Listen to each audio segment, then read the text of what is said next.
Assalamualaikum warahmatullahi wabarakatuh. Berikut adalah tugas video studi Islam. Selamat menyaksikan. Halo, ini aku, Marwa Fadilah Hasna. Dan ini rekan aku, Nurul Asmirinda. Pada video kali ini, aku mau membahas tentang sejarah masuknya Islam ke Indonesia. Teori masuknya Islam ke Indonesia itu ada teori Gujarat, teori Cina, teori Persia, dan juga teori Arab. Teori Gujarat.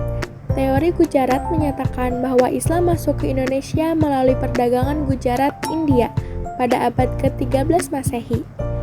Pendapat ini didukung oleh Snook Hurgrunge yang menyebut bahwa Islam lebih dahulu berkembang di wilayah pelabuhan India sebelum masuk ke Indonesia.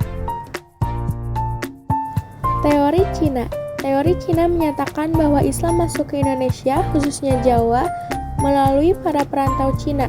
Islam sudah dikenal di Cina sejak abad ke-7 Masehi dan komunitas muslim terdapat di wilayah pesisir selatan seperti Kanton dan Guangzhou. Teori Persia. Teori Persia menyatakan bahwa Islam masuk ke Indonesia melalui pedagang Persia pada abad ke-13 Masehi. Pendapat ini didukung oleh sejarawan seperti Husain Jayadiningrat. Bukti teori ini terlihat pada kesamaan budaya dan tradisi keislaman antara Persia dan Indonesia. Teori Arab.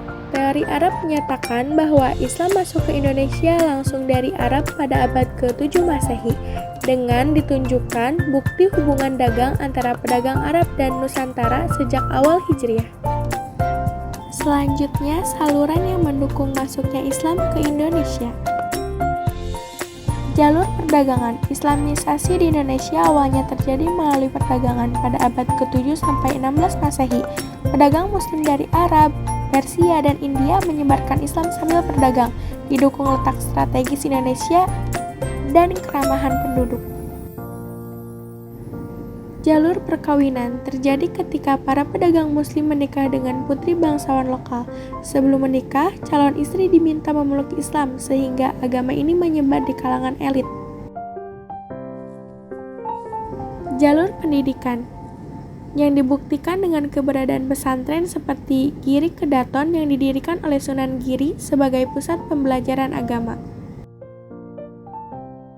Jalur politik. Di beberapa daerah di Indonesia, kebanyakan rakyat masuk Islam setelah penguasa atau rajanya memeluk Islam terlebih dahulu.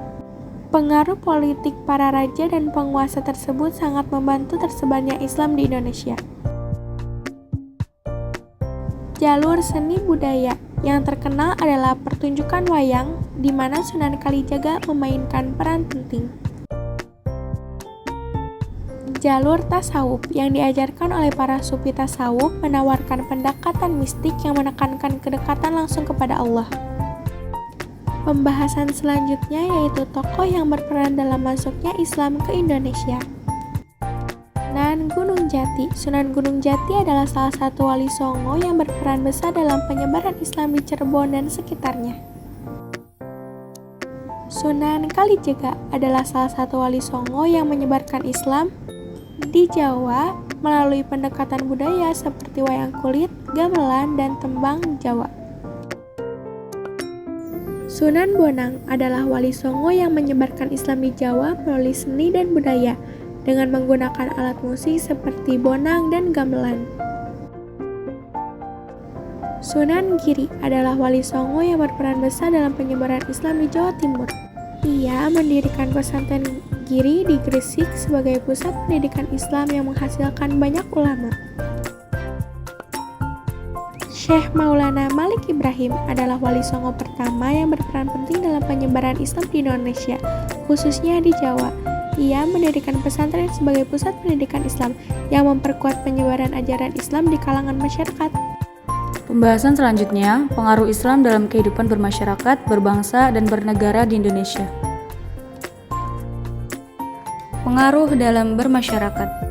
Islam mengajarkan nilai-nilai etika dan moral yang membentuk tatanan sosial yang harmonis. Ajaran Islam tentang keadilan, solidaritas sosial, dan tolong-menolong diterapkan dalam kegiatan sosial seperti arisan, pengajian, dan zakat. Pengaruh dalam berbangsa. Islam berpengaruh besar dalam membentuk nilai sosial dan kebangsaan di Indonesia.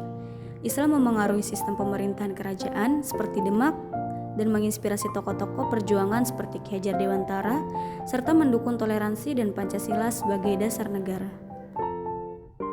Pengaruh dalam bernegara. Islam memengaruhi pemerintahan, hukum, dan nilai bangsa termasuk Pancasila, hukum adat, dan syariah, serta memperkuat persatuan Indonesia. Sejarah masuknya Islam ke Indonesia mengajarkan pentingnya menghargai keberagaman dan membangun harmoni dalam masyarakat. Dakwah yang bijaksana dari tokoh-tokoh seperti Wali Songo membawa perubahan positif. Pengaruh Islam memperkuat nilai-nilai keadilan, kesejahteraan, dan toleransi yang mendukung persatuan bangsa. Ini mengingatkan kita untuk terus memperjuangkan nilai-nilai tersebut dalam kehidupan sehari-hari.